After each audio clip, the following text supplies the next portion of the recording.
Are we on tech? Yes, you're clear. Okay, perfect. Thank you. I couldn't figure out whether we're on or not. Thank you. So welcome everyone to this webinar, the WeMove Adolescent Health webinar.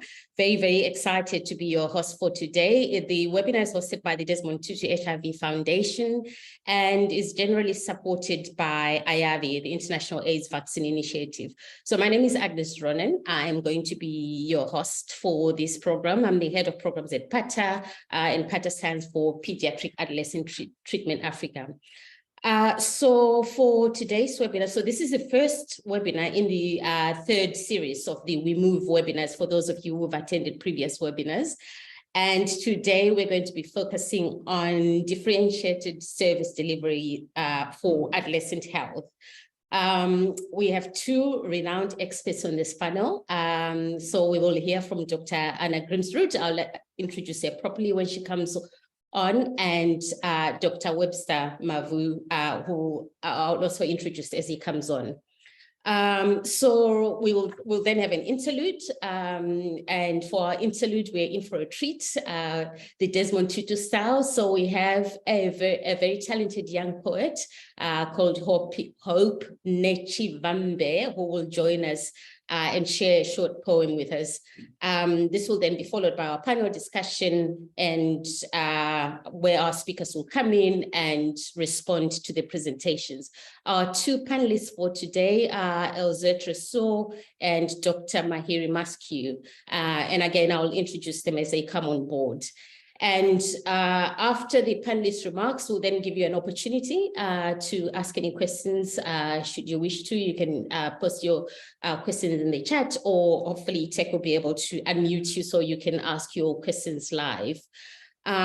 So before we begin, just a few housekeeping rules. Please stay muted during the session, but you're very welcome to post your comments to make it more interactive. So post your comments as we go along so you don't lose your thoughts. And then, as I said, we'll give you a chance to ask questions at the end of the after the panelists have given their remarks. So I'm going to start, before we delve in, we're going to start by doing a bit of a quick poll to find out where you are, what your understanding is around differentiated service delivery. And 3 questions are coming up as I speak, and I'm sure you can see the questions. It's quite small on my side. If you please go ahead and answer the questions as best as you can. So the first question is, the promotion of differentiated HIV service delivery will benefit adolescents in that they will bypass the need to join health facility queues. That's the first answer. The second response is, it provides a significant opportunity to improve treatment adherence. And the last option is, DSD is an opportunity to scale up the provision of SRH and ART. So please, I'll give you a minute or so to respond to the questions.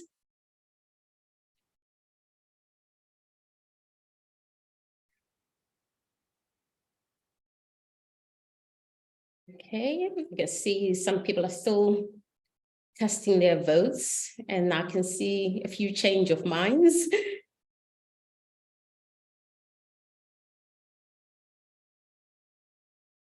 Okay, I think I'm gonna stop the voting now. Okay, so let's see. So most of you respond, your belief is that differentiated service delivery will benefit adolescents in that it provides a significant opportunity to improve treatment adherence.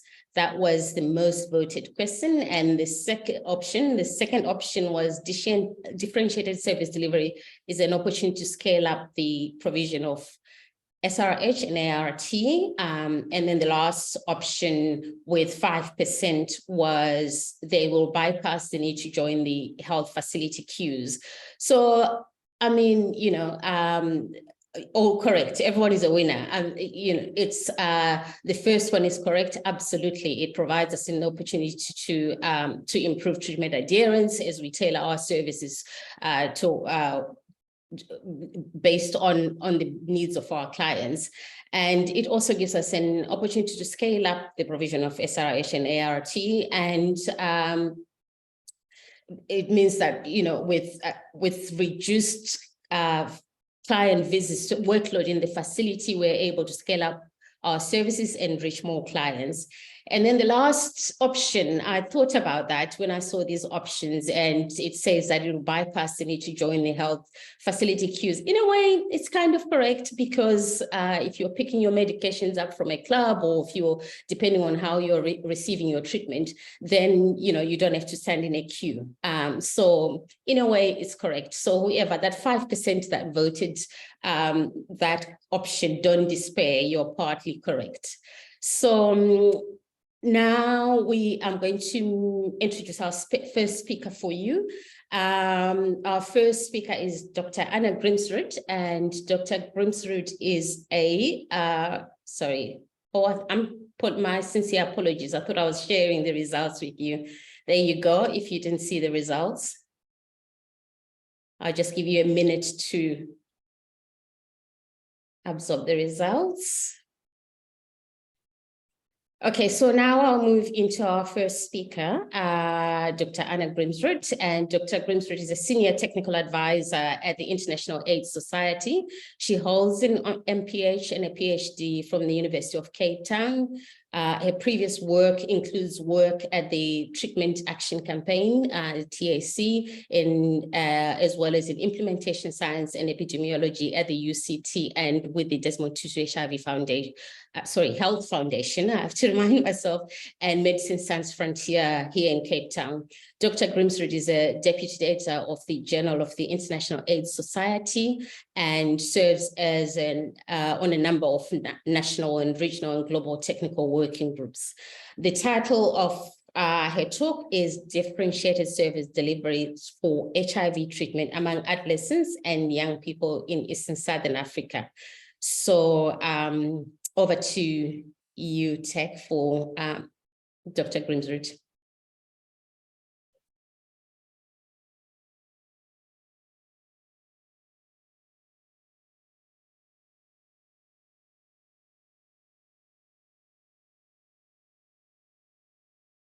Yoliswa, could we have Dr. Grimsrud, please?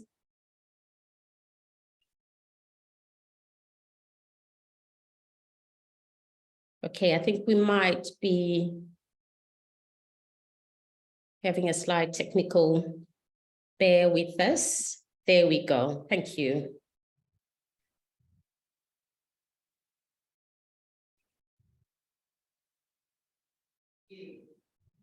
Hi, everybody, and welcome to this session. My name is Anna Grimsrud, and I'm going to be speaking to you today about differentiated service delivery for HIV treatment among adolescents and young people in East and Southern Africa.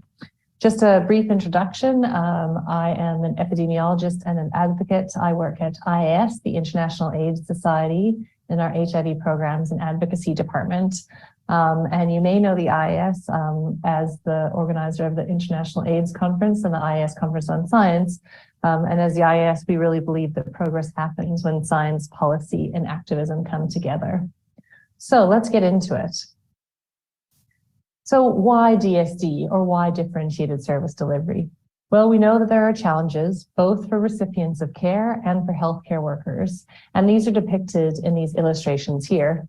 We have instances where adolescents are missing school and where healthcare workers are managing really large workloads. And there are also children that need to be seen frequently, despite maybe infrequently needing to update and change their dosage of medication. And in this way, they're not really holistically considered as part of the family in terms of how their treatment is delivered.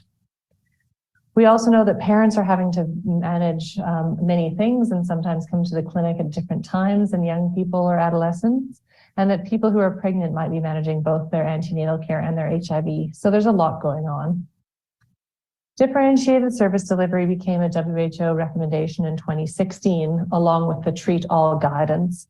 We really needed to double the number of people that were on antiretroviral therapy with Treat All, and there was recognition that not everyone was the same, and so a one-size-fits-all approach was not appropriate. In a DSD approach, we really balanced the public healthcare system with resource constraints and the needs of the individual, and in this way, it's a person-centered approach. And it's really important to note that DSD doesn't apply just to HIV treatment or just to HIV, but across the HIV care cascade. And so while today I'm going to focus on DSD for HIV treatment for adolescents and young people, we also can speak a lot more about differentiated service delivery of PrEP and other services. I'm including differentiated service delivery for hypertension. So just know that this isn't DSD, that DSD isn't HIV specific. Now, what we do within a differentiated service delivery approach is we adapt these building blocks. And by building blocks, I mean the when, where, who, and what of service provision.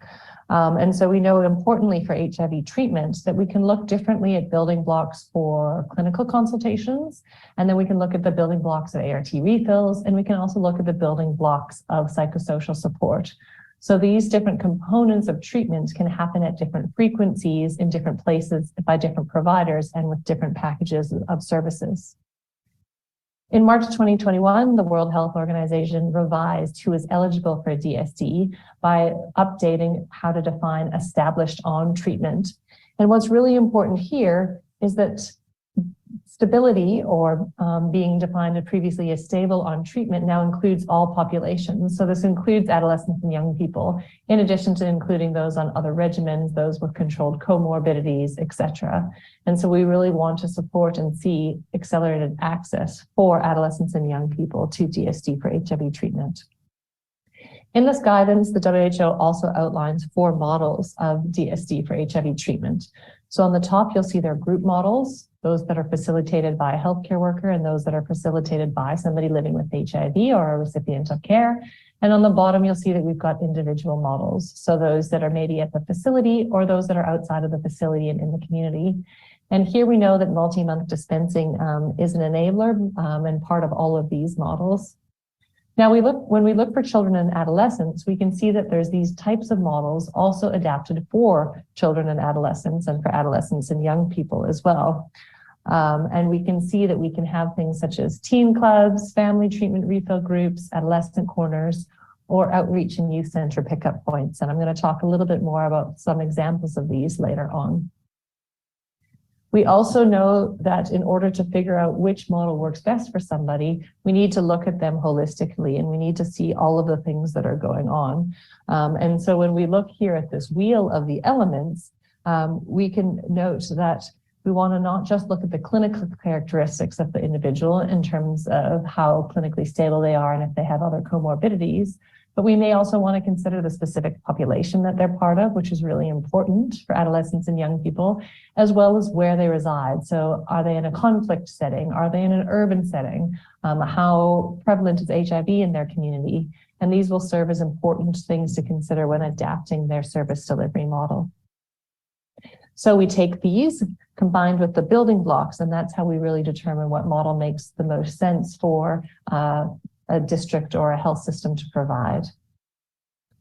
We also think that from the perspective of a Ministry of Health and a district health service, we look both at the data that's available and the challenges, look at, again, you can see the wheel there, those elements, and then we can adapt service delivery models with those building blocks to determine the treatment refill duration, the frequency and location of clinical consultations, as well as what sort of psychosocial support they need. So this is really the 5-step approach. Okay, now let's get into some of these models in practice.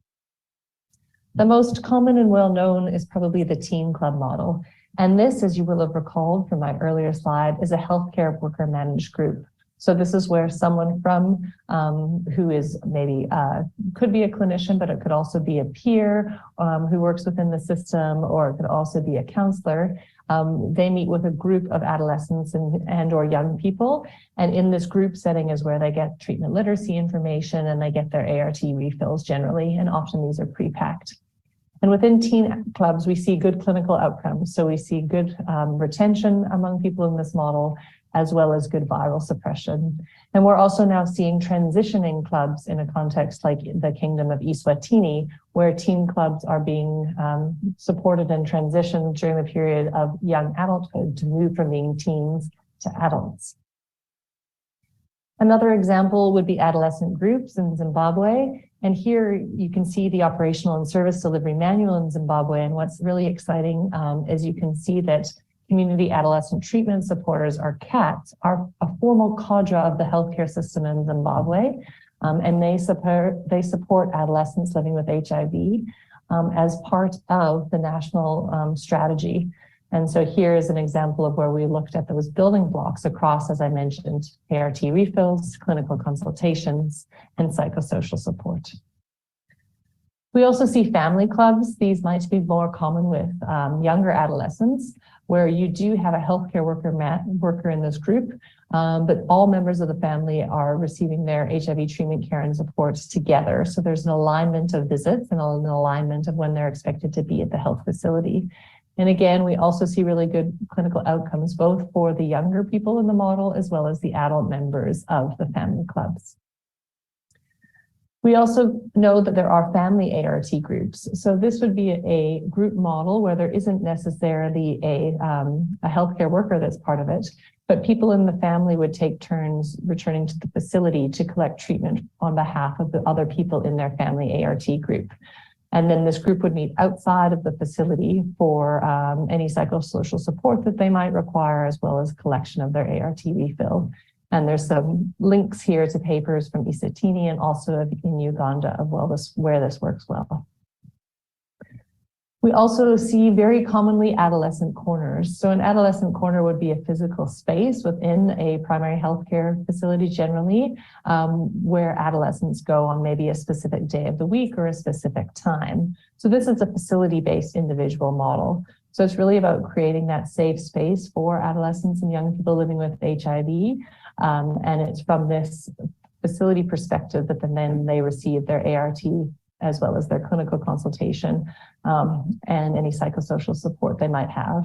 And again, there's an example and a reference to some work from South Africa and Kailicha in terms of adolescent corners. I also just want to speak a little bit to this eligibility criteria and say that it's really important that we make sure that children, but also younger adults and adolescents are eligible for these DSD models. So you'll recall that I spoke about the WHO revising their eligibility. And so one of the things you see here is a dashboard, and in turquoise are the ovals of where the national policy are, and in orange were the policies during COVID. And if you look way over on the left-hand side, you'll see that in many countries, children are excluded or not specified to be included, meaning that they may not be eligible for receiving differentiated service delivery. And so we want to make sure that this is expanded and that more people, regardless of age, have access to DSD models if they're clinically stable. Another thing that I just want to highlight, maybe not specifically for adolescents and young people, but is more important in the context of children, is to say that not everyone needs to come to the facility often. Not everyone requires frequent clinical consultations. So we really need to think about who is that serving and when is that making an impact. And it's a common misconception that children need to have their dosage switched frequently, when in fact, between the ages of 1 and 7, there's only 3 dose changes. And then once a child reaches 10 years of age, they don't need to have more frequent than 6 to 12 monthly clinical consultations. And so we need to work to decentralize and expand who has access to longer treatment refills and less clinical consultations if they're not required. Here's another one of these dashboard jolt boards, and this is really looking at the duration of treatment that is allowed for certain ages. So we've seen a big increase in the amount of multi-month dispensing, or the number of refills that somebody can get.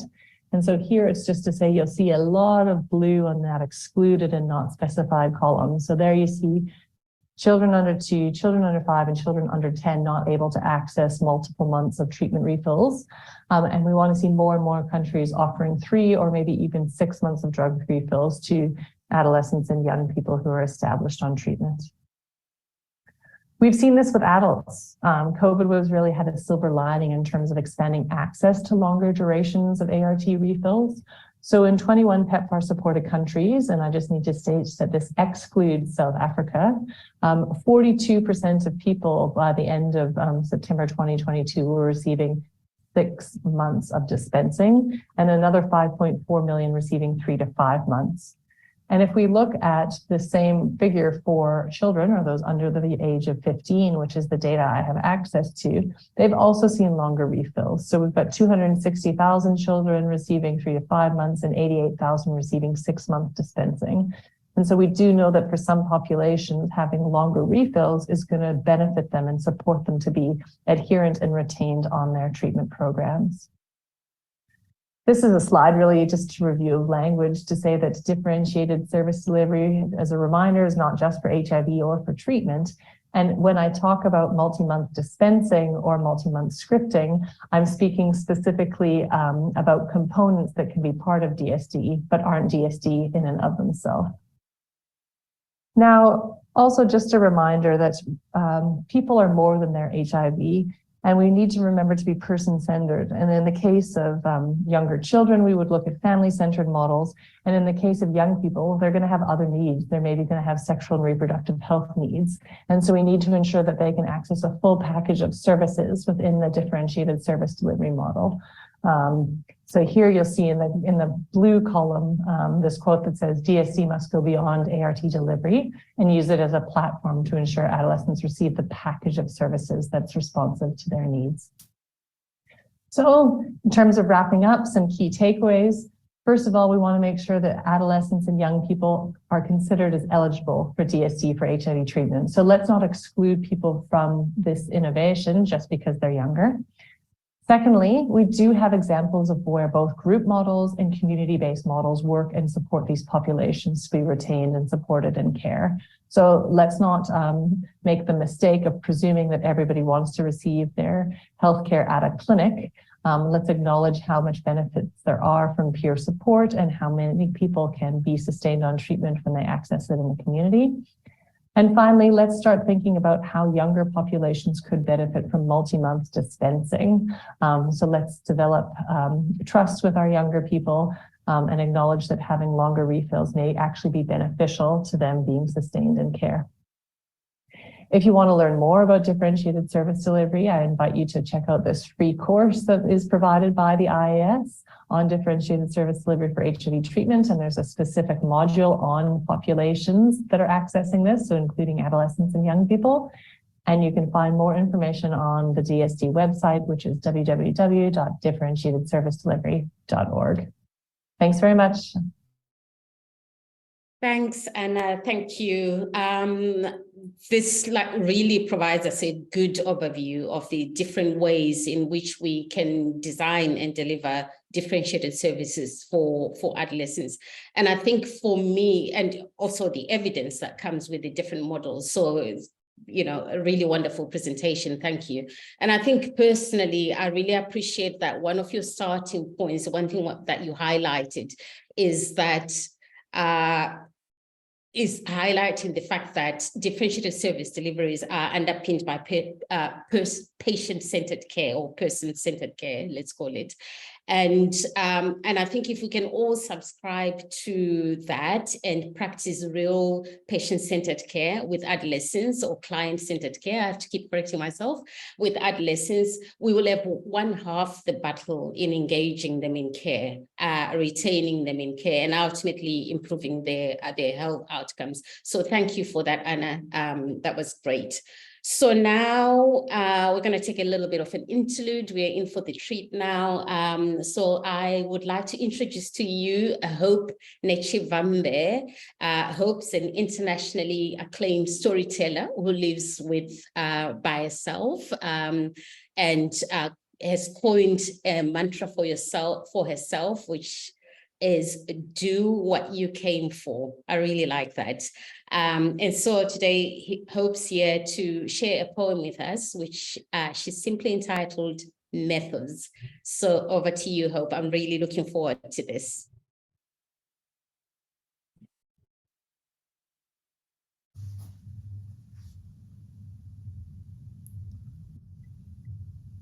I travel in my hood, a few thousand steps a day. At the corner where the community uncle sells, there is a tent. Outside the tent, there is a banner about different medical tests conducted there for free. I think about how far my country has come, and I am proud to see the different methods in which services are being delivered. When I visit with my sister and my niece returns home from school, she tells me of her day and how there was a mobile clinic at her school and a nurse who taught them about different illnesses and how to prevent them. She carries on to explain medical things to me that I never knew at her age. And I marvel at how fascinated she is, and I am altogether glad at how accessible vital information has become, right from the tap of our fingers, on an app, on an ad on the billboard on the road, anywhere imaginable really. So much possibilities still, so much we can improve, and yet how long a way we've come.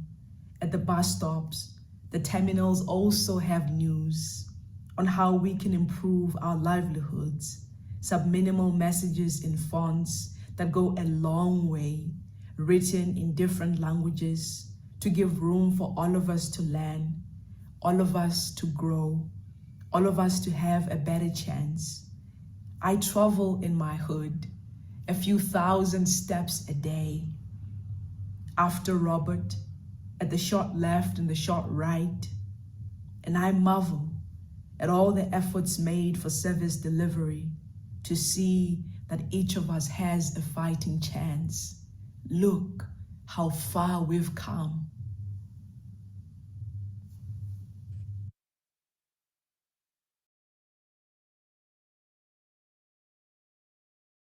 Well, thank you, Hope. I don't know about everyone in the audience, but yeah, I'm kind of choking a little bit. Thank you. That was a really wonderful poem and very well chosen as well for our webinar to go with our topic for today.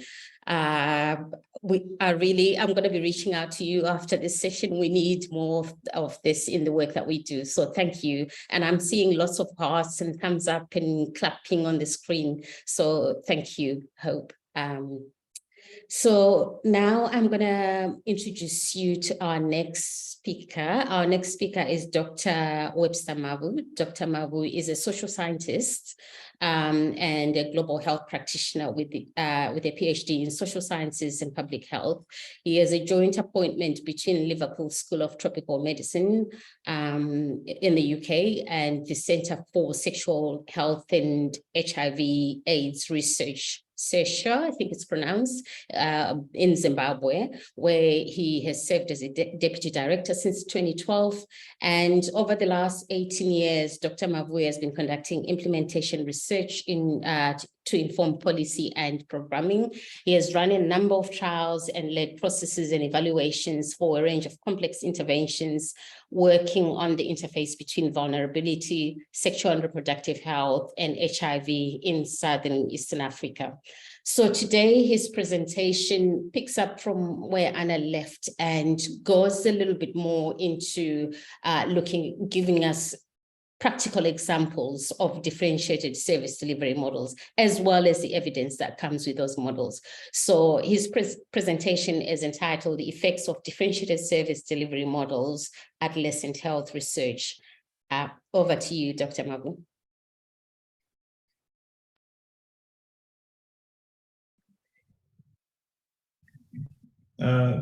Good day.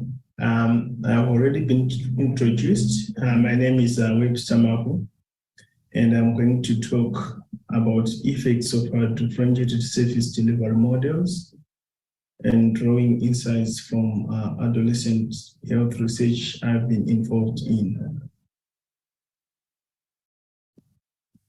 So this is the presentation outline. I'll start with a definition of key terms, briefly discuss why adolescent health is important, especially to Africa, and then discuss briefly general adolescent health service delivery, I'll then focus on insights from 2 research studies I've been involved in and end with an overall summary and some recommendations. So the two key terms I'll define are differentiated service delivery and adolescence. So differentiated service delivery is a responsive, client-centered approach that simplifies and adapts services to better serve individuals. And adolescents are those in the phases of life between childhood and adulthood, and they are aged 10 to 19 years. So why is adolescent health important, especially to Africa? The number of 15 to 24-year-olds is projected to double in the next 30 years in Africa, and this is often dubbed the youth bulge. The World Bank predicts that Africa's ability to benefit from the projected youth bulge directly depends on the health and well-being of today's adolescents. For example, high HIV incidence among young people may drive rises in absolute number of new infections. And so this is important. This is why one reason why today's adolescents need to be dealt with very carefully. So coming to general adolescent health service delivery, health services are generally designed for children or adults. And even where programs are focused on adolescents, these tend to be older adolescents, those are that are aged 15 to 19 years. Very few do target very young adolescents who are by definition 10 to 14 years old. In addition, adolescents are also often treated as a homogeneous group, just a bunch of 10 to 19-year-olds. Certain groups of adolescents are often left behind, for example, young key populations, disadvantaged, vulnerable, and marginalized adolescents. I'll now draw some insights from 2 research studies that I've been involved in. The first was a multi-country assessment of adolescent voluntary medical male circumcision counseling and communication. The second was a trial of the first youth-led, peer-led DSD intervention focusing on the adolescents' HIV-related and psychosocial outcomes. So findings from the first study on VMMC have been published in this clinical infectious disease supplement highlighted on my right.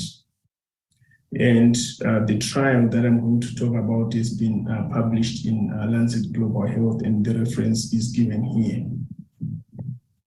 So the multi-country VMMC assessment's goal was to gain a better understanding of whether VMMC programs adequately met adolescent needs in age-appropriate ways by exploring counseling, communication, and client-provider interaction.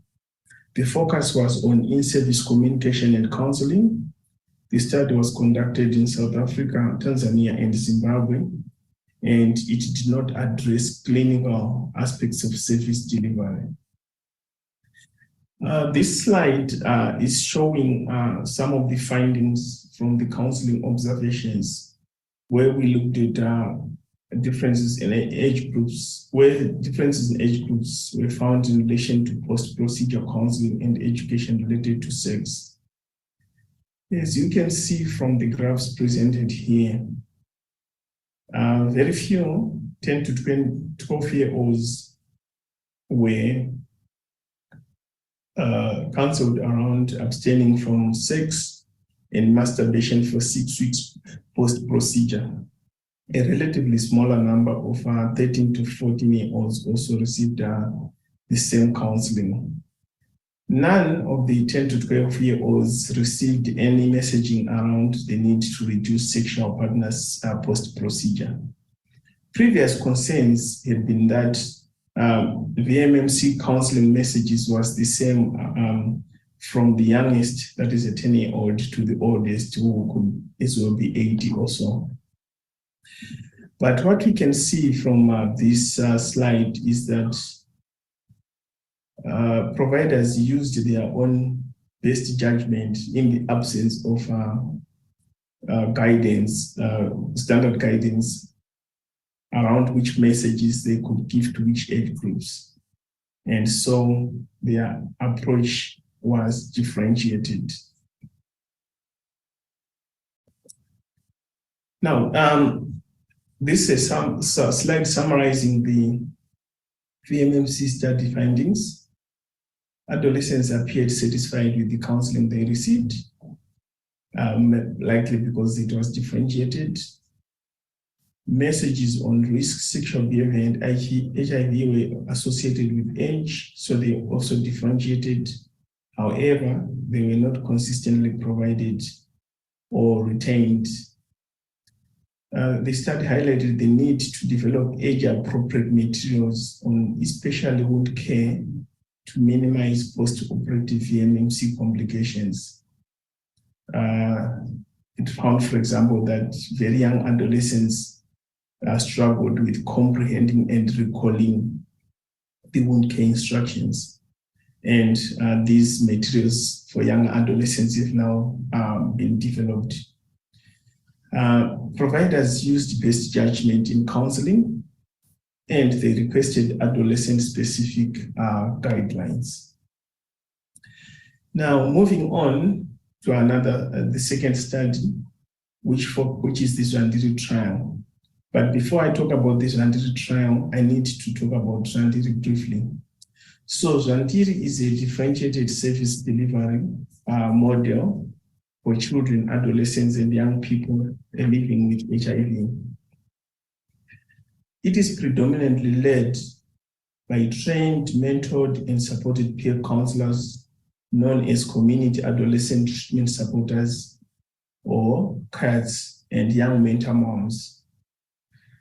They are supervised by healthcare workers, and they receive technical assistance from Zwandiri.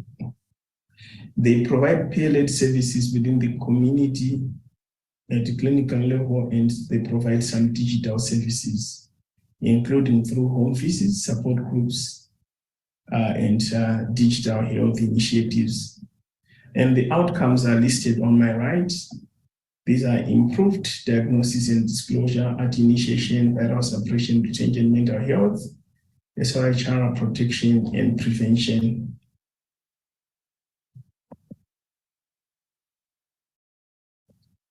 Now, the goal of the Zwandiri trial was to conduct a cluster randomized trial of the Zwandiri program in order to generate evidence of its effectiveness and cost effectiveness. And in terms of overview, as I've mentioned, it was a cluster randomized control trial of a differentiated HIV service delivery model targeting 13 to 19-year-olds, 16 public primary care clinics in 2 rural districts were randomized to receive either standard of care or Zwandiri intervention. Of note is that 47% of the 500 participants had virological failure at baseline, and virological failure was associated with male gender. So this just highlights that when we are designing our programs, we need to take gender considerations into consideration. The primary outcome was the proportion who had died or with viral load at least 1,000 copies per milliliter at 96 weeks. And the intervention was implemented primarily by peer counselors or CARs. Adolescents living with HIV at higher risk of virological failure received an enhanced intervention. And I will describe the intervention in detail in the next slide. So the Zwandiri intervention obviously included Ministry of Health and Child Care standard of care. Each adolescent living with HIV was allocated to a CAS, and as I mentioned, the CAS, these are individuals aged 18 to 23 years living with HIV, identified by the health facility as adherent to ACT, committed and motivated to support peers. There was also a support group for those living with HIV. They also received SMS reminders and home visits. And alongside, there was a caregiver intervention.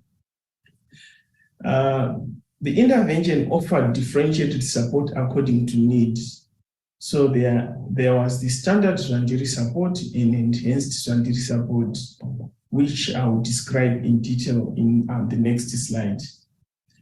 So, standard Zwanjiri support, for one to be eligible for this level of care, they needed to have a viral load less than 1,000 copies per milliliter in last 6 months, a CD4 count that was greater than 200 cells per milliliter in last 6 months, having attended all surgery clinic visits in last 3 months, psychological, stable, and safe.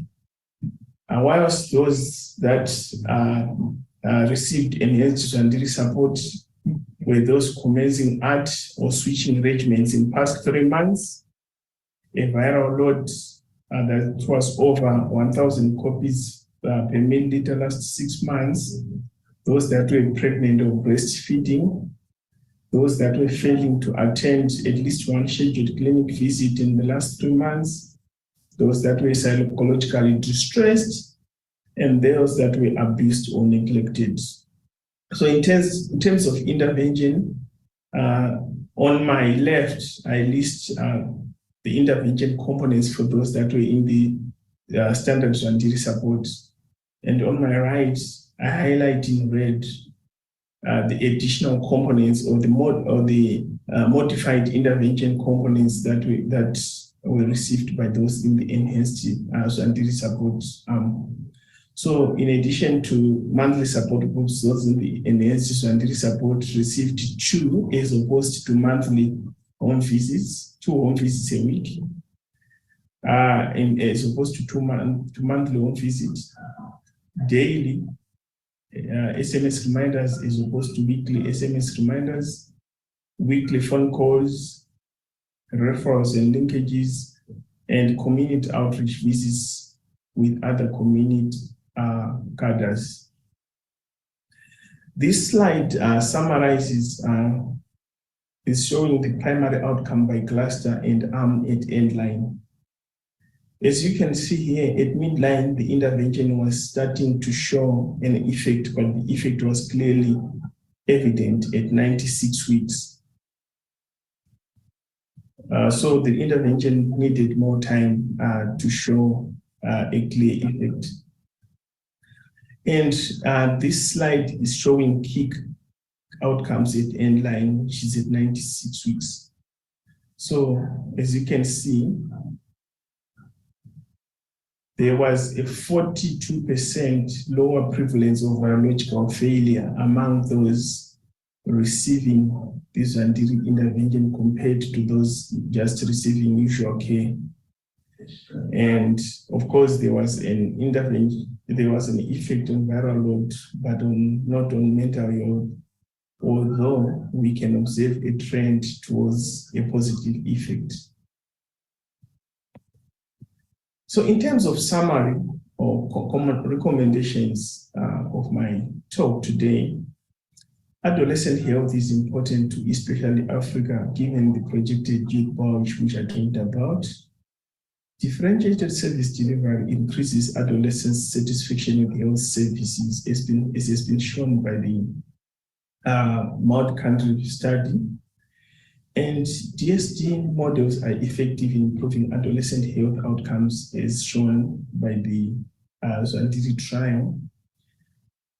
So in addition to age brackets, 10 to 14, 15 to 17, 18 to 19, we also need to consider adolescent population groups when we design programs or interventions. Again, one size does not fit all. But importantly, providers need to be provided with adolescent-specific guidelines around how to do that. Otherwise, they have to rely on their best judgment. I would like to acknowledge the various teams and individuals that were involved in the multi-country VMMC study in South Africa, Tanzania, Zimbabwe, as well as those that provided technical support at USAID and Johns Hopkins University. I would also like to acknowledge the various organizations and institutions that were involved in this trial. The funder, IAVI Healthcare's Positive Action for Adolescents program, and study participants. Thank you very much for listening to my presentation. Excellent. Thank you. Thank you so much, Dr. Mavhu. I really appreciate you sharing with us these two evidence-based interventions. And I think for me, like Anna said, we tend to think about DSD in relation to HIV service delivery. So I found your example around VNMC very, very interesting, especially as you focused on communication and counseling. Because if there's one thing we need to get right with adolescents is the way we communicate with them, and it's the counseling. So I really appreciated your insights into that. And I hope that it makes us all think outside the box in the way we deliver care to meet the individual needs of our clients. I also really like the way you delved deeper into the Zandiri model and, looking at how they differentiate support for young people and the way they're sort of client focused. And as well as being client focused, it also frees the health system to be able to support more adolescents who need the support. So thank you. So what I'm going to do now, before I hand over to our panelists, I'm going to take the privilege of being a chair and ask my speakers at least just one question each, and then I'll hand over to the panelists. So my first question is, maybe I'll just go straight into Dr. Mavhu, since you've just done your talk. So I completely agree with you, and I'm sure everybody does, in terms of one size does not fit all.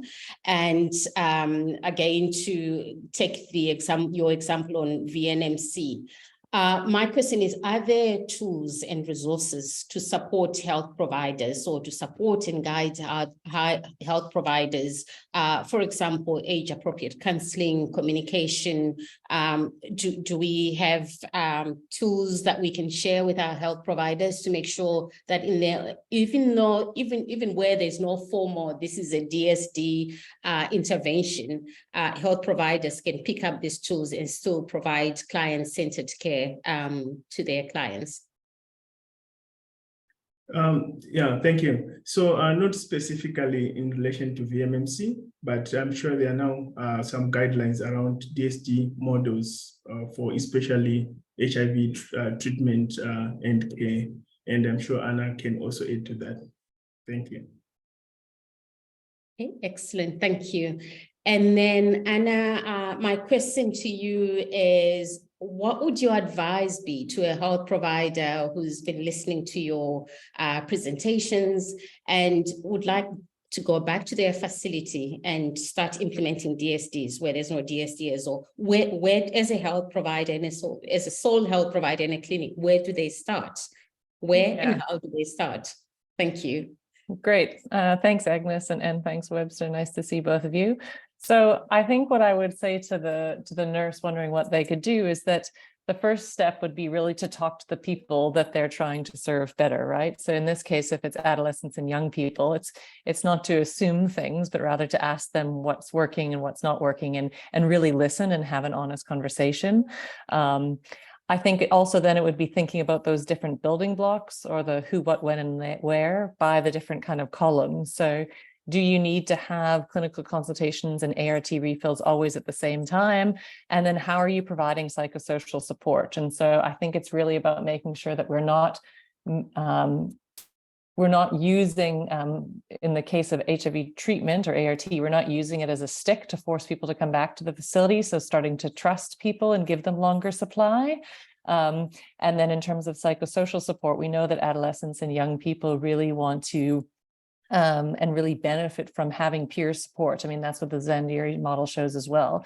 And so it's talking about and learning about how you can empower some of the peer young people and adolescents that are part of your community to support their peers. So I think it's actually, while it might be cheesy, I think it's true. It's also the Margaret Mead quote of never doubt that a small group of thoughtful, committed individuals can change the world. In fact, it's the only thing that ever has. So even if you're one provider, I really think you can start somewhere and make great impact. Excellent. Thank you, Anna. Thank you. So now I'm going to hand over to our panelists, and I would like to introduce you to Dr. Mhairi Maskew. Dr. Maskew is a physician and epidemiologist. She has been involved in the management and analysis of large HIV treatment cohorts databases for the last 10 years.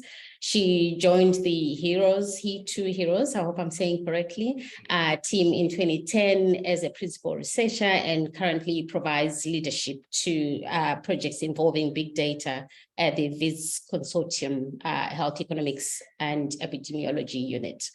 And then our second panelist is Elzette Rousseau. Elzette is a PhD candidate and is a social behavioral scientist at the Desmond Tutu Health Center. Her research focuses on community-based sexual and reproductive health services and PrEP delivery to key populations. She currently leads implementation of Fast PrEP, a bridge to scale implementation science project providing differentiated PrEP delivery to more than 20,000 adolescents and young people in Cape Town, South Africa. Wow. So can I hand over the floor to both of you? I'm not sure who would like to start. Maybe Dr. Mhairi. Can I hand over to you? Thank you, Agnes, and thank you both to Anna and Webster for really great presentations today. I was quite particularly struck both in your presentations, but just in the general conversation. Again, you know, I seem to be struck by this repeatedly when it comes up, but it's how important our rhetoric around these issues are. You know, the way we discuss treatment interruption or disengagement from care, even the words we use to describe these types of events in a patient care journey, and the subsequent impact that has not only on the individual clients themselves who are accessing care, but also on the providers and the way that impacts their mindsets in terms of how they provide care. And I think one area that is really quite critical along this lines when we think about adolescents and providing service to adolescents is how we talk about treatment interruptions. You know, in the era we find ourselves in with dolutegravir-based regimens and, you know, it's really ART becoming so much more robust in terms of resistance profiles. Treatment interruptions they already are a normal part of the HIV care journey. Vast majority of patients will experience some treatment interruption, whether it be some very short term, couple of days late for their visit, or, you know, they disengage from care for a period of time. You know, these parts of the care journey almost need to be normalized, and the way we talk about it in care programs and the way we train our clinical staff, you know, is really quite critical. And it makes me think of, you know, how things changed with the Welcome Back campaigns that were run and organized in the region, and what that impact looked like and how that changed people's thinking. And I'm wondering if there doesn't, you know, need to be a broader conversation in an adolescent specific context around your journey. You know, it's a journey. It's not, you know, perfection is not necessarily the goal, but like, what does that look like? What's a realistic expectation of a human who has changing life circumstances? Adolescence is a really, really tricky phase of life regardless. And how could we change that rhetoric? How do we, you know, spread that messaging and support adolescents within a differentiated model. If either of you have sort of thoughts on that, that would be, I'd love to hear your perspectives and reflections. And really quite specifically, if we could think about the first, that sort of very early journey in care, the first sort of 6 months where those treatment interruptions and disengagement seems to be the highest, you know, is that where the key place for this is? You know, obviously most eligible, or most DSD models, patients are only eligible for them a little bit later on in their journey. So there's this kind of like real gap early on. And could we think about how we change this rhetoric? What impact could that have in that early care period? I'm happy to jump right in, and then I'm hoping Webster will also add. So I think in terms of what we should be doing for adolescents and young people, and we've seen examples of this, is again, it's through the peer modality. So by linking up more treatment experience younger people with those initiating and forging those relationships early on. So some of the original teen clubs here in the Western Cape included people who were newly initiated, people who were not necessarily viral suppressed yet, and people who were established on treatment. And so I think it's about showing these different parts of the journey, and to your point, normalizing it. I think the other thing is that we do know that some of our strongest clinicians who are able to have strong therapeutic alliance with their clients and good working relationships are able to talk to them more and more about the U=U message, understanding adherence, understanding suppression, and understanding the resilience of both the young person and the dolutegravir regimen that they're on. And so I think it's a lot about early treatment education so that people understand and value the importance of being on treatment. And I hope that actually Elzette will come in a little bit here regards to PrEP. You know, with treatment, we want people to be on continual treatment for life. And for PrEP, we know that it can be effective during changing periods of vulnerability, right? And so it's much more a nuanced messaging piece that we need for PrEP. And I think for treatment, we need to learn from that. We don't want people using treatment intermittently in any way, but we do want them to have a rich and deep understanding of their treatment and its utility. So I think we could learn from each other in that way.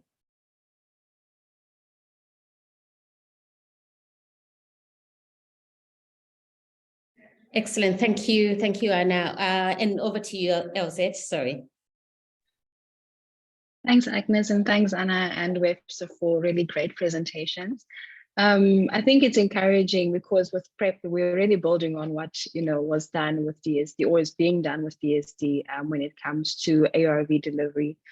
I'm encouraged to see and how you kept on speaking about one size does not fit all. And I think what we should go into now is like, how do we go fit the different sizes that exist out there in adolescence? How do we fit into their lives and start understanding that some people can have only like simplified, automated ways of receiving their treatment or their PrEP, whereas others maybe need more adolescent support. But really, how do we start segmenting the market in a way and understanding how these different young people operate, what their needs are, what they mean by convenience or discretion, and how that's different.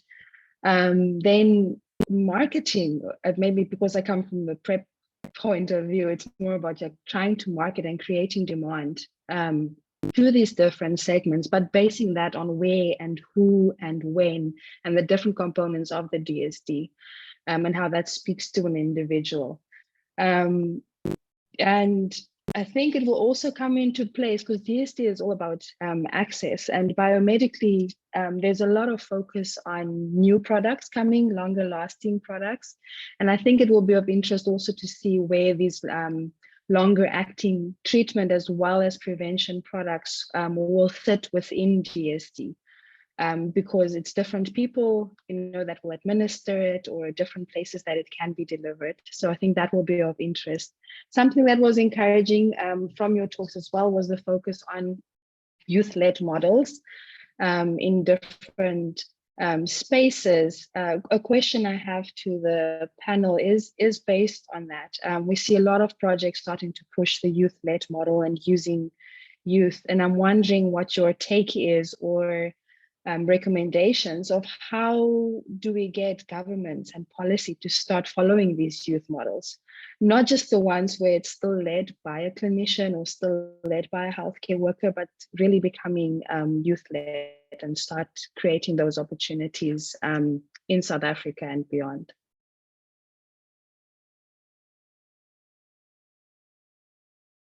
Elzette, and your question was directed to? I think either one of them, they both spoke about youth-led models. So either Anna or Webster. Yeah. Okay, please go. Okay, shall I give that to you, Dr. Mavhu? Yeah, sure. I'll start, and Anna can always come in. So I think in Zimbabwe, specifically in relation to this Wandiri model, we have been working closely with the Ministry of Health and the National AIDS Council. And after the trial, we transitioned the communities we were working in to the National AIDS Council, and we've evaluated the effect 2 years later, and we've seen that the effect is sustained when the model is transitioned from kind of an organization to a national kind of level. So I think working with the government and other stakeholders earlier on is important. Thank you. So maybe just to add, I think Webster's being very humble. This is potentially a Zimbabwean trait. I mean, Zimbabwe is leading by example because following the results of the work that Webster led there, that their adolescent cadre is within their national policy. They're a recognized health cadre that is in policy, that is endorsed by the Ministry of Health and Childcare, and that is seen and recognized as a valuable part of the workforce, right? So that's huge. That's really kind of one way in which you could see a success is having it within the policy. And then I think to your point, you are right. I mean, people are going to need different things at different periods in life. We always talk about adolescence as being this period of transition. And so, you know, in addition to the prevention and our treatment literacy that adolescents and young people are going to need, we also need to support them with what we're kind of calling DSD literacy, to Mhairi's point about the journey or the roadmap. It's that a different service delivery model is going to make sense for them at different time periods.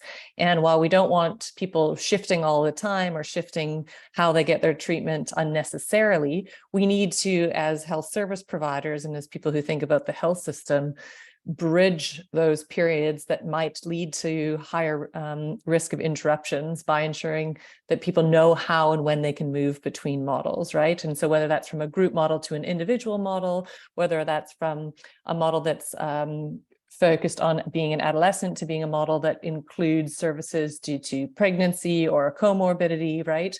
So I think we're also going to be looking to those who work in adolescents and young people to understand how to support these transitions between models. As like a DSD community, we've spent a lot of time about thinking about how to support someone to transition to be in a DSD model, but now with more and more people in a model and living longer, we need to support them to move between models.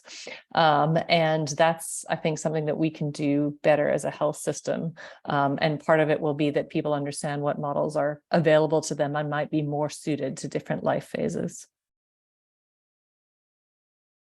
Thank you, Anna. So, I mean, this tells me we have a lot of work to do, because for us to support young people with DSD literacy, we need to get the health providers to get DSD literacy. Do they, you know, yeah. So I think there's work to be done in terms of making sure health providers understand, and they give young people that choice in terms of what model they want to choose to, because quite often what we see is a young person just being told what to do, where to go to get their medication, what to do, and that's it. And there's no conversation about options and, you know, what their treatment should look like.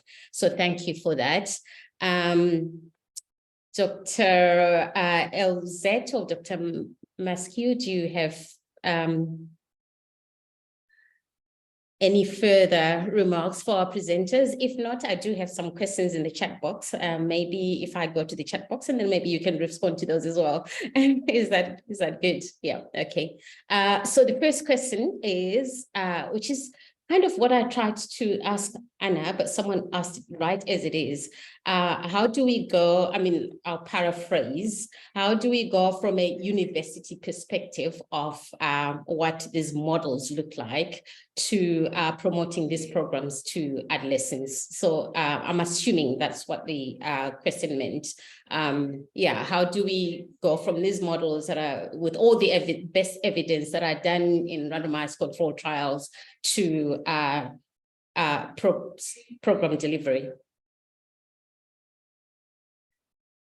I think we're the wrong people to ask, unfortunately. I super value the question, Eunice, but I am not a young person. And so I don't think that you want to ask me about creating demand among young people, because I think my views are probably out of date or for a specific time and context. So I would say in terms of some of these demand creation activities, we need to sit and work with young people and recipients of care and those who we think would benefit from this, and get their perspective on why they think it has value and what they think will attract their peers. If I could just add to your point, Anna, I agree completely. I think one of the sort of structural foundations of any model that one wants to put together, whether it be a model of service delivery or a conceptual framework, is, you know, who are you? Who is this model for? Because whoever the model is for, it needs to be informed by the people that the model is for. So the first step should be to go back to sort of circle around what the panelists and presenters spoke about earlier, is this kind of, where is the adolescent voice? You know, if they are needing, if they have particular needs that look a certain way, and if those needs change and shift as their lives change and shift, how do those voices speak into making a model that is flexible enough to work with those changes and those differing needs, but also feasible within the constructs of a public sector health service provision context? And I think, you know, the sort of teen-led or adolescent-led model is, you know, potentially one way not only to hear that voice, but also to strengthen and build that confidence and that ownership of my own health journey, you know, engagement in the care process.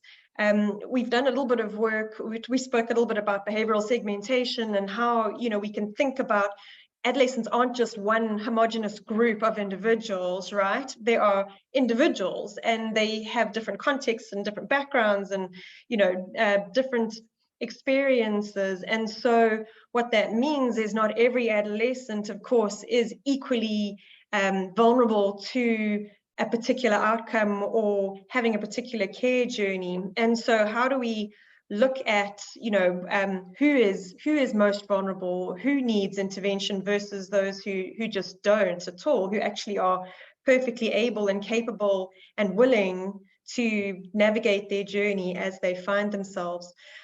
We looked at some data trying to understand drivers of risk of treatment interruptions in different age groups and populations. And it was so fascinating to me that the population group that was both most at risk of treatment interruption, but also least at risk of treatment interruption, were both groups of adolescent boys.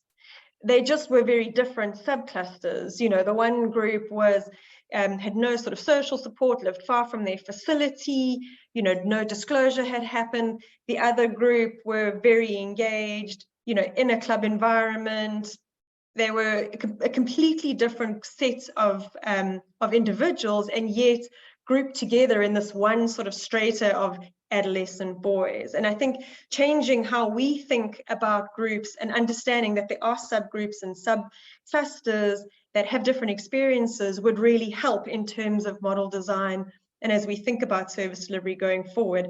And all of that cannot be uncovered by sort of routine databases or large you know, clinical trials even. That really requires that voice to have a space to speak into, and an awareness and a way of capturing that and understanding what those much more subtle nuances actually are. Thank you, Dr. Maskew. And I think, that voice of the young person, how do we empower them in voicing what their needs are, or where they are in their lives, in their changing lives. So I think that which is where the peer models come in. That's one powerful way of understanding what adolescents need. It's the client sitting in front of you. It's not going to exactly tell you, why they didn't adhere, or why adhere to treatment, or why they didn't come for their appointment. But I think using peer models is one way that we can really get to understand what young people need, and they can also help us in designing those services as well. So thanks for that. And my next question is from Sia Kudumisa, and it's for Anna. He or she asks, about the teen club modality, considering the stigma that our country is so languishing under regarding HIV, AIDS among adolescents. Let's call it HIV AIDS among adolescents. How best do we implement this modality with minimum stigma attached to the participants? So yeah, we all know stigma is a huge issue, and I know the IS has done a lot of work around that. So what better person do we have to speak to that? Anna. Thanks, Agnes. So this is a great question, and I think there is a real intersection between some of these service delivery models and stigma. I would say the first is, the person is at the center, right? And so we cannot opt people into group models and into disclosure without their consent. So I think that's really important. I also think we should consider the teen club model can be adapted in different contexts. So, where Agnes and Mhairi and Elzette and I are, there's a relatively large number of young people living with HIV in some of our clinics. So having group models might make sense there, physical group models. Whereas in other contexts, potentially West Africa, potentially Central Africa, having people physically together, the numbers might not be there within certain clinics, but it might make a lot of sense to connect those people, for example, through some sort of social media chat group that they obviously consent to and choose to be a part of, so that they still have a peer network. So that's the first point. The second point is that we need to understand why people are in these models. So we know from some of our research within teen clubs that one of the reasons people liked the model was because they got pre-packed medication delivered to them in a safe space, and they didn't have to queue in a pharmacy with their neighbors, with their community members, with other people from their network. And so it offered them that degree of privacy and confidentiality that we really value. So I think that as well, we hope and we remain optimistic that through working together and gaining more education, that some of the stigma people experience, including some of the self-stigma that they might experience, can be alleviated through being part of a group model. So quite a lot there. Thanks for the question. Okay, thank you. And our social scientists, would you like to chime in on that, on stigma? I'm not sure who I should give this to. I don't know, Elzette, would you like to pick this one up? Yeah, I think Anna spoke to a lot of it regarding the stigma. I think what we've also heard from young people is that when they're in the group, what they appreciate, which is again different from the queue in the pharmacy. In the pharmacy, they're there for different things, but when they're in the group, they also know that they're all there for the same thing. So there's one thing that they have in common. So I think that's a way of there not being as much stigma, as they know why they are in the group and that they're all there for the same thing. But also to mention that I think a teen club model is not for every young person. I know we have said this, but there are some that need just more discretion, especially if maybe it's not long that they've been living with HIV or they haven't disclosed to a lot of people. Okay, excellent, thank you. And then I'm going to give the next person to Dr. Mavhu, and this person is speaking on behalf of my organization, I think. In a recent WHO study conducted by Anna et al., one barrier of DSD implementation is that healthcare providers are still reluctant to reduce clinic visit frequency for children and adolescents. How would you recommend this to be to be done to resolve this? Dr. Mavhu, can I? Yeah. So I hope I've got the answer, but Anna can also help. So I think, first of all, I think I understand their concerns. Children and adolescents are quite tricky as a population group. And what we have seen is that just lowering viral load is not enough. You have seen from my presentation of differentiated services is that it wasn't the only criterion, for example, because they could be virally stable, but they could be having other issues, social issues, and so on. So I think it's because providers want to kind of look at the holistic aspect and then consider other issues. So yeah, so I think just to get to a point where they are satisfied that they can do that. I'm not sure where in South Africa, for example, but in Zimbabwe, the health system is already overwhelmed, and I would think that offering these differentiated services to some extent would really help even the health workers themselves. So yeah. Okay, excellent, thank you. And then the next is a comment from Eunice Goshomi saying, thank you so much, well articulated and quite an interesting taking on models of a unique population with common interests. Nice comment there.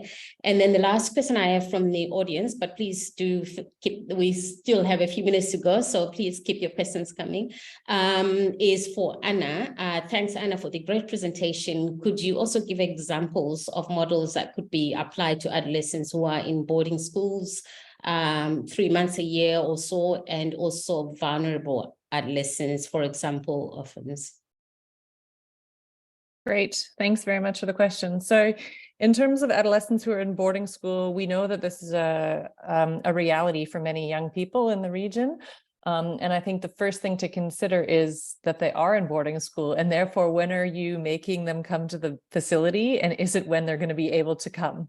And I mean, that sounds really obvious, but more and more we are realizing and recognizing that, you know, scheduling someone's appointment at a time that works for them, while it doesn't sound that exciting, is obviously going to really support them in terms of being adherent and not having an uninterrupted supply. And so, especially for young people who are living away from potentially where their clinic is, understanding what their school schedule is and when they'll be available for their next appointment and how much drug they're going to need to cover that whole school semester is super important. So again, you know, different boarding schools have different schedules, and you'll see in the updated Zimbabwe guidelines actually that they have put in a potential frequency of 4 monthly refills for adolescents, and that's because there's many learners that are in 3-term school years. So the first would be alignment of visits. The second would be obviously in terms of a person-centered approach would be talking to adolescents about having a safe space to store their medication while at boarding school, depending on whether or not they want to disclose to and who they're happy disclosing to. And if you can align it with other commodities that they're going to need, so any of their contraceptive care options as well. I'd say less things off the top of my head regarding vulnerable adolescents, but also with that population, I think a huge emphasis on kind of a wraparound package of care services and some of those more home-based and potentially psychosocial support services that we want to make sure are built in, so that DSD models are not just a treatment model, they're really kind of seeing the whole person. Thanks.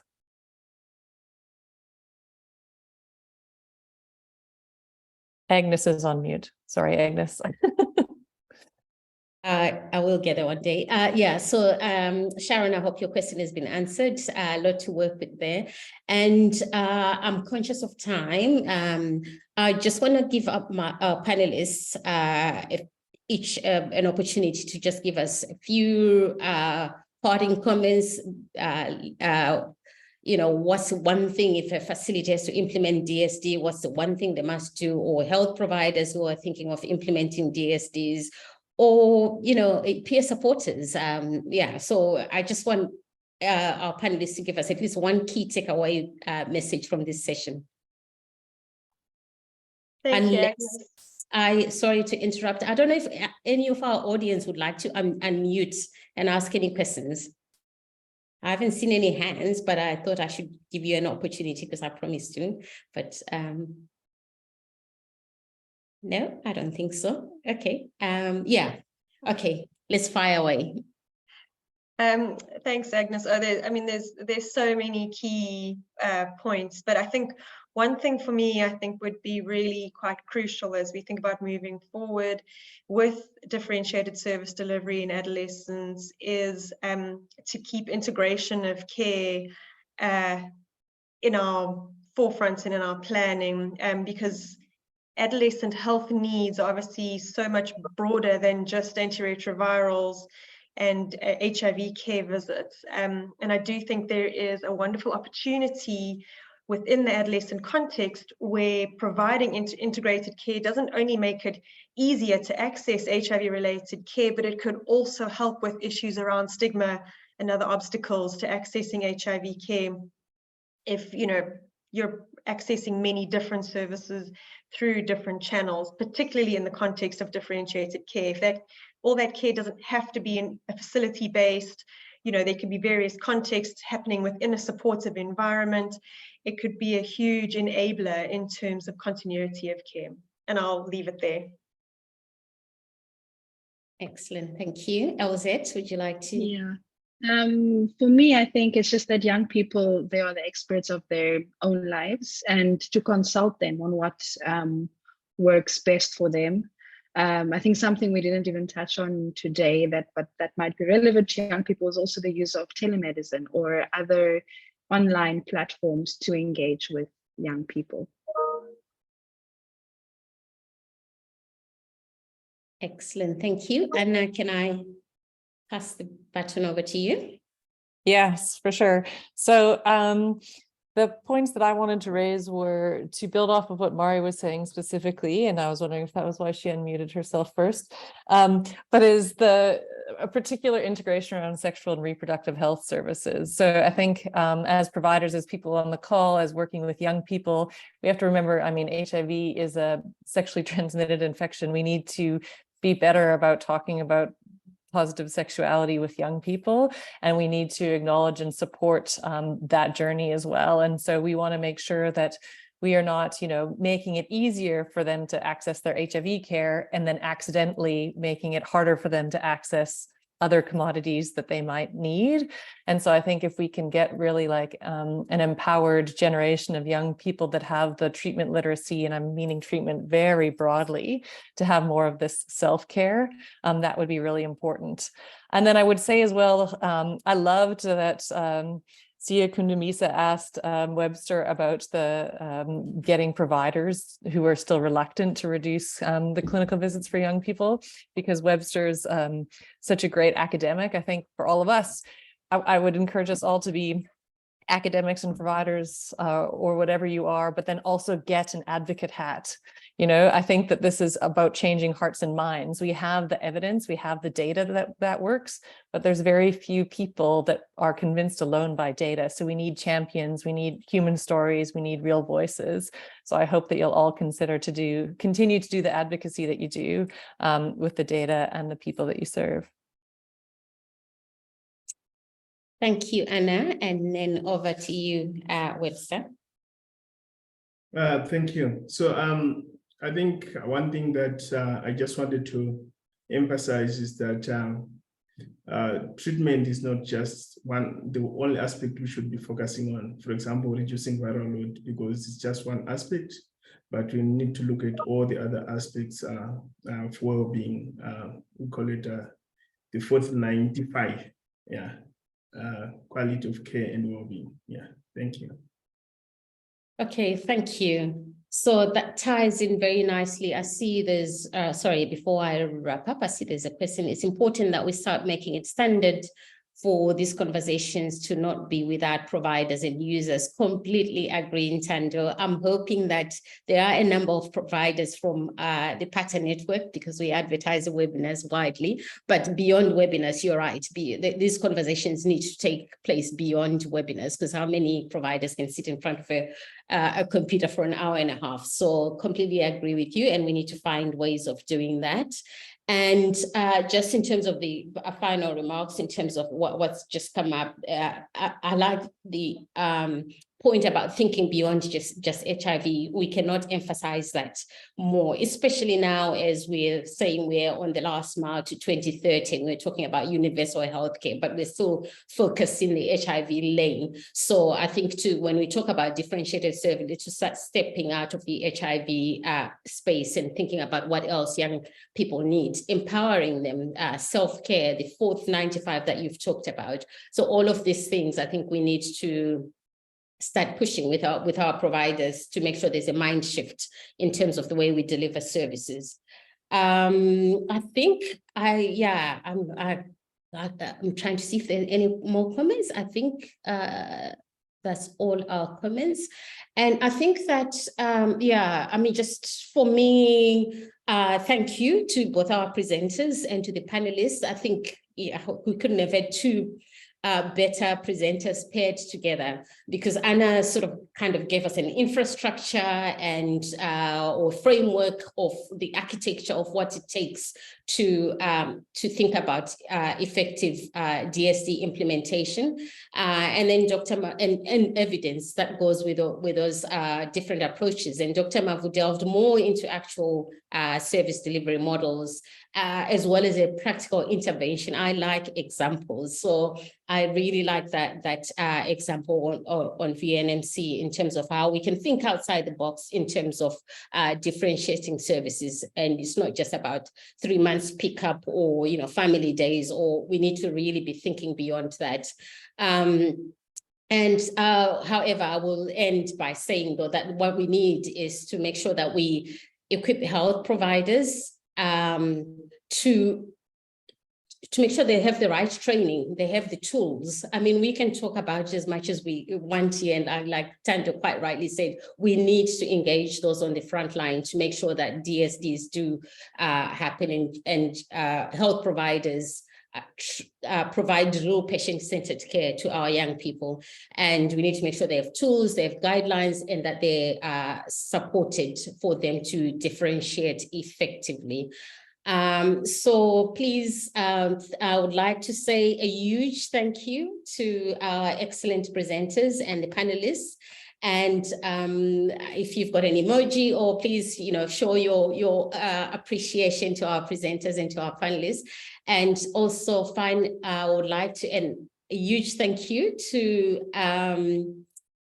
Hope. I wish we had time to have a closing poem from Hope. Next time we'll make sure we have 2 slots, please, for Hope, because I think that was really, there were lots of likes on that. So thank you, Hope. And then to everyone for your participation and for your questions, really appreciate.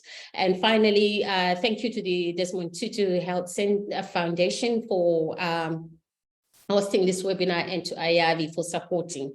And then can I just say, as you leave, please, there's going to be a survey. First of all, there are all sorts of resources on the Desmond Tutu website, AIRT website, and more information about the fellowship as well, for those that might be interested. So please do visit the Desmond Tutu website. And then as you exit, there's going to be a survey coming up.